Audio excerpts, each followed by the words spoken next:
TV que nous ouvrons par cette rocambolesque histoire d'un être humain contenu dans une boîte de mayonnaise de 250 ml, s'il vous plaît.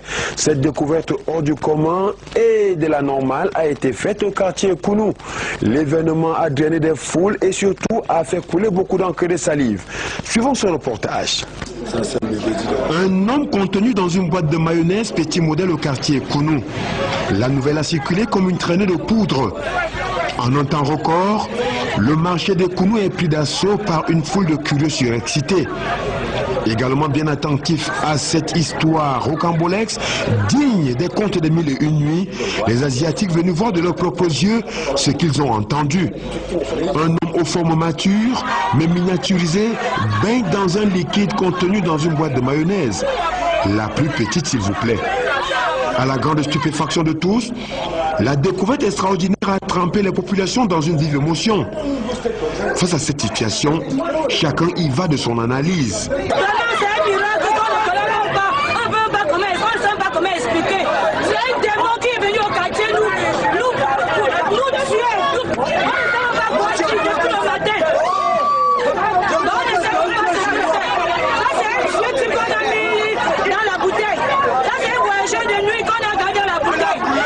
Ce matin-là, on a constaté qu'on a trouvé une bouteille à côté de la route où c'est un vieux qui est dedans, on ne connaît pas. On a trouvé une petite bouteille là, c'est un vieux. Cette femme mère de jeune fille, après avoir vu plusieurs fœtus, connaît sa taille normale. Ainsi, elle croit dur comme fer à une pratique de sorcellerie. C'est pas le fœtus. Quand je vois ça, quand il y a le fœtus, je vois le cordon coupé. Mais il n'y a pas le cordon. Moi, j'ai avorté plus de 2 fois. Et mes filles là-bas avorté. Moi, quand tu avortes, quand la grossesse a 4 mois, le fœtus ne peut pas entrer dans une boîte comme ça là. Même à 3 mois, l'enfant n'a même pas encore. Quand je vois comme ça, c'est une affaire mystique. Un monsieur, on dirait un enfant qu'on a avorté, mais ça c'est un grand-père. On retrouve c'est un grand-père qui a les cheveux, les cicatrices partout. Et les noyaux. Hein? On voit ça pas. Un grand-père qui est dans une boîte. Le boîte, il est connu. Il est connu.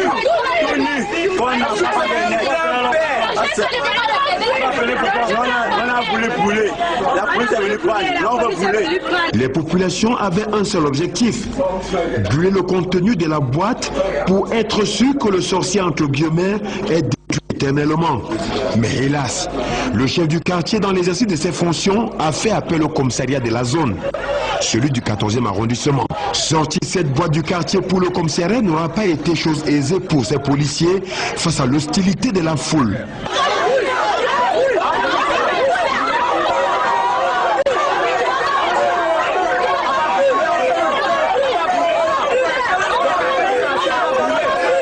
Même déjà au commissariat, la foule menace d'escalader la barrière malgré la fermeté des policiers à garder ces curieux hors du commissariat. Il est à relever que personne ne sait qui est dans la boîte et qui l'y a logé. Tout de même, le chef du quartier explique les circonstances dans lesquelles il aura été informé. Je suis Sa Majesté Ndouane Bidachon, 3e degré comme de l'or. Il était 10h, moi je me suis apprêté, je suis allé à mon boulot. Et vers 10h du matin, j'étais à mon lieu de service. Je reçois un coup de fil. C'est ma petite soeur qui m'appelait en me disant qu'il y a un événement ici au quartier. Je lui demande quel événement. Elle-même me dit qu'il y a un être humain, une personne dans un flacon de mayonnaise. Je dis mais cela veut dire quoi?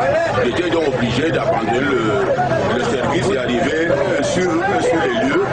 Je constate que c'est réellement ce qu'elle venait de me dire. En bon traditionnaliste, il tente d'analyser ce phénomène. De mon côté, moi je suis un chef traditionnel, je vois de quoi il s'agit. Ça c'est les jeux de nuit qui ont dépassé la qualité qu'on dit que le fer dépasse l'autre. Et on lui a bloqué dans la bouteille. En tout cas, une enquête a été ouverte. La boîte, quant à elle,